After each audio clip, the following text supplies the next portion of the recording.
Hello and welcome to another Technology Connections 2 video. If you're new to the channel, this is the channel where I talk about stuff and don't prepare for anything. And in today's episode, which is the first one in a long while by the way, I thought I would answer a question that a lot of viewers have asked, and that is, how am I able to film CRTs and have them look normal? Now, if you're surprised at why this would be a question, I'll show you. So when you normally film a CRT with something like a smartphone, and if you suffer from photosensitive epilepsy, you may want to look away for about 20 seconds. Normally the result is something like this. Now, the reason why this is happening is that a CRT screen is drawn very, very quickly, and when your shutter speed is too fast, you're only seeing fractions of the screen illuminated at one time. So to get a result such as this, you need to do something a little bit different. And what is it that you need to do differently? Well, that is to set the shutter speed to either 1/60th or 1/30th of a second.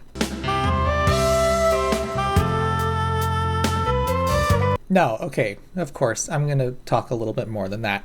So this also depends on if we're talking about an NTSC television or a PAL television, but basically you need to match the frame rate of the CRT. So first of all, you need to have a camera that you can manually set the exposure and the aperture and the shutter speed. And of course, normally, almost all the time, I'm using my camera in manual mode. So whenever I need to film a CRT, I usually film it at a 60th of a second. Now, the reason why I wanted to make this video today is because that proved to actually be kind of a problem. Now, originally, I started filming things at a 60th of a second because it makes the lines on the screen more pronounced. So if we go to the black and white CRT, in this shot, I'm filming it at 1/30th of a second, which means that both fields, so both halves of the frame, are visible, and the lines are hard to see. And if I film it at a 60th of a second, now you can see only one of those fields.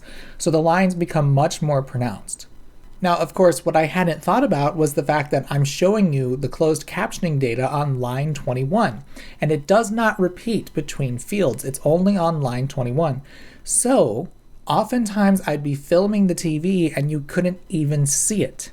And it was hard for me to tell because the screen on my camera is so small and I couldn't really see what was going on. So with a 30th of a second shutter, you would always be able to see it, but you'd see more lines, which made it harder to see. With a 60th of a second, you would see the lines more sharply, but those captioning bars may actually not be visible. And what's really interesting here is that the camera and the TV are not actually synchronized perfectly. If you recall, NTSC television is actually 29.97 frames per second. It's not 30 frames per second. The reason for that has to do with the color signal and fudging required for audio doodads. I'll put a card to my video explaining that kind of. And what happens is they're actually not quite in sync. And in this footage here, you can see a slightly diagonal line, kind of like a disturbance in the force almost, moving up the screen slowly. And that is where the camera is now seeing the other field. So as it makes its way to the top, suddenly that caption data is either going to go away or reappear. And it's probably going to be one or the other because I'm recording this voiceover before I do any looking through the footage. Now, another thing to keep in mind is that you may have to shoot things at a 30th of a second because some sources are actually only using the odd or even field. So one example of this would be the NES, or I think the PlayStation 1 also only uses one of the fields depending on the game. So if you had the shutter set to a 60th of a second, that line that you see creeping up here, that would go between being able to see the screen and not being able to see the screen.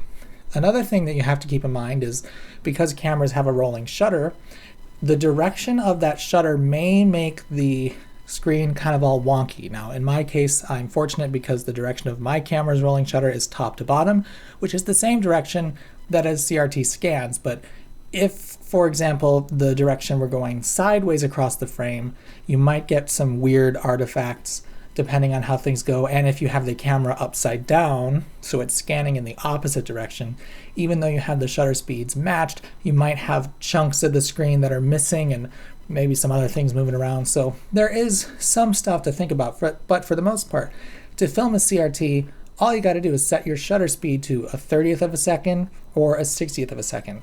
Now, what I'm unsure of is in countries that use PAL or other systems that are 50 hertz, I'm not sure how common it is for cameras to have a 50th of a second or a 25th of a second, but I would imagine if your camera can shoot at 25 frames per second and 50 frames per second, it's going to have those shutter speeds. I just can't say for sure, and I haven't done the experimentation in my camera to see if that's an option. But anyway, that's all this video is. If you ever need to film a CRT, get yourself a camera that you can set the shutter speed manually on, and you may even be able to do it with your phone if you dig into the settings, and you'll be good to go. Thanks so much for watching. I'll see you next time, probably on the main channel, but you never know when stuff comes up here, because basically when I think about it, I think about it. Have a good one. One interesting quirk I discovered when I was putting the PS3 away was that even though this screen is up, the DVD playing in the background is still sending the vertical blanking interval information with the captioning to the decoder, and the decoder is happy to just slap that on top of this menu screen. So that's interesting.